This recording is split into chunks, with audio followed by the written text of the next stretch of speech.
अभी आपके पास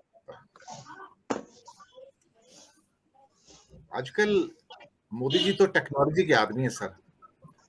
जितना टेक्नोलॉजी का यूज तो नहीं, मिस यूज इन्होंने जितना किया शायद किसी प्रधानमंत्री ने किया नहीं होगा या किसी पार्टी ने नहीं किया होगा। लेकिन ऐसा क्या हुआ सर कि ये डीप फेक से बहुत डर लग रहा है।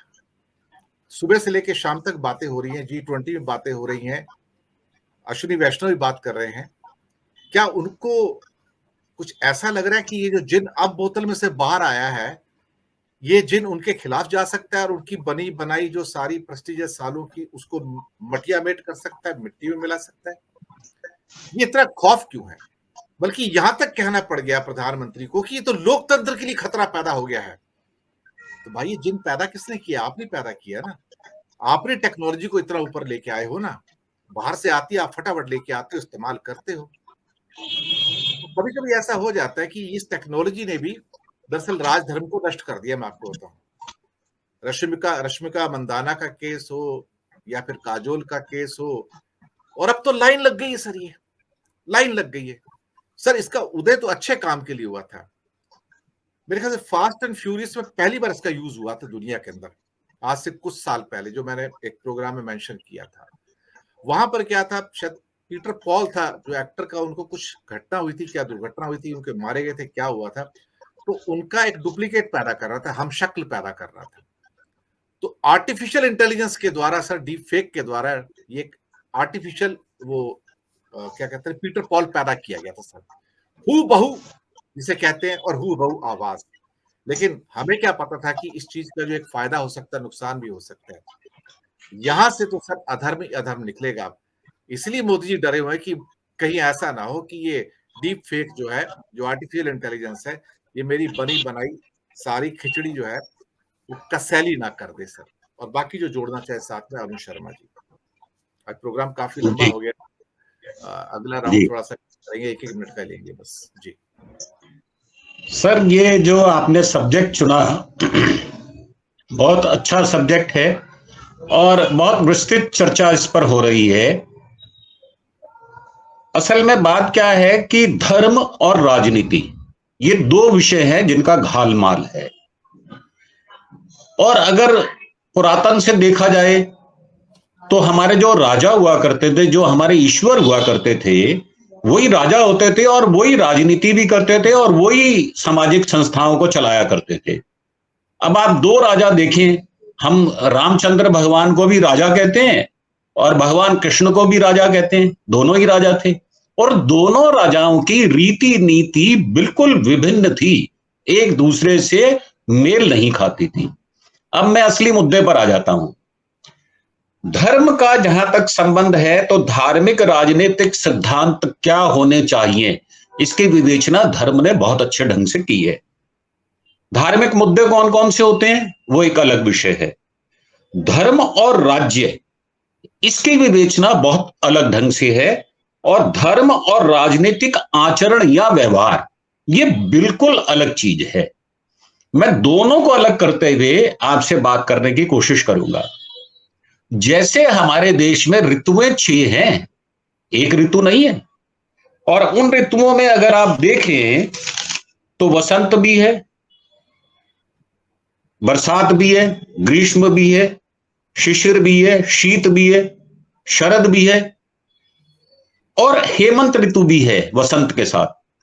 ऐसे ही हमारे देश में या पूरे विश्व में स्वाद भी एक प्रकार का नहीं है, 6 प्रकार के स्वाद हैं। कड़वा है, कसैला है, तीखा है, नमकीन है, खारा है, मीठा है। तो इसी तरह राजनीति का भी जो धर्म है वो भिन्न प्रकार का है और जो राजनीतिक धर्म है वो भिन्न प्रकार का है। धर्म और राजनीति को अलग अलग करके देखकर विवेचना करने की आवश्यकता शायद आज बहुत ज्यादा जरूरी आन पड़ी है, ऐसा मेरा विचार है। अब घालमाल कहां होता है?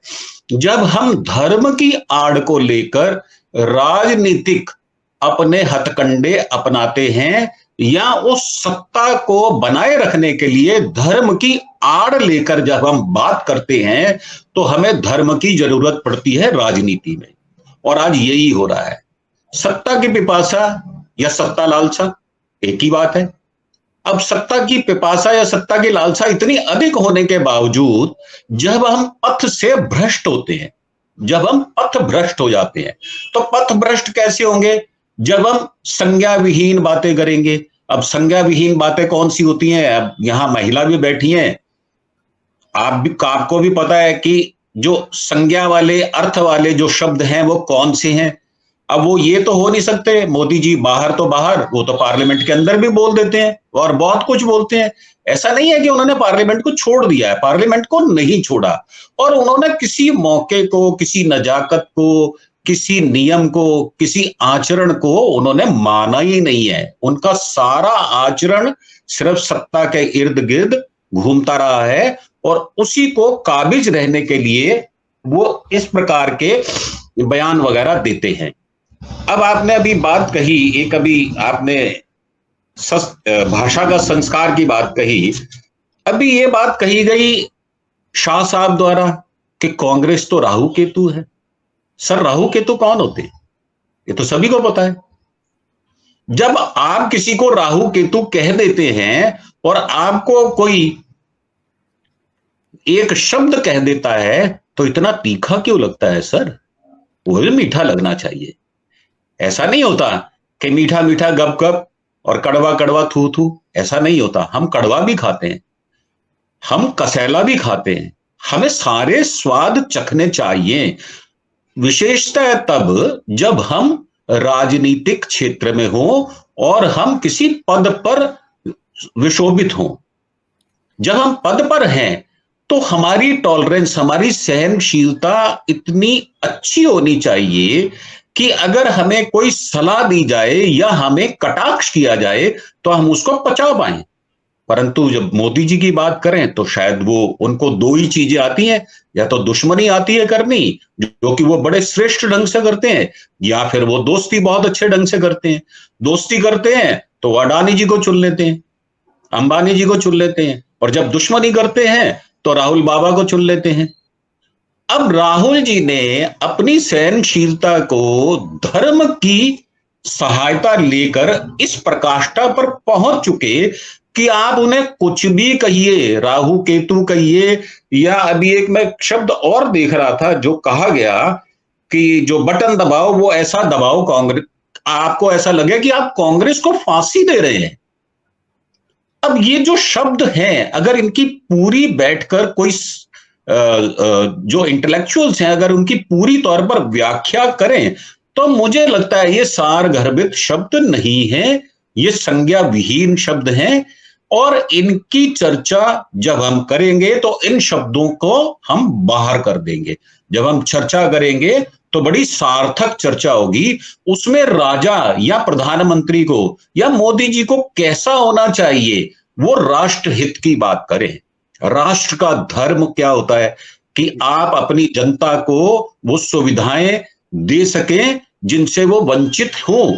जैसे हम कौन सी गाड़ी बनाते हैं? हम गाड़ी बनाते हैं सर इतनी महंगी कि दिल्ली से अमृतसर का किराया 3200 रुपए है।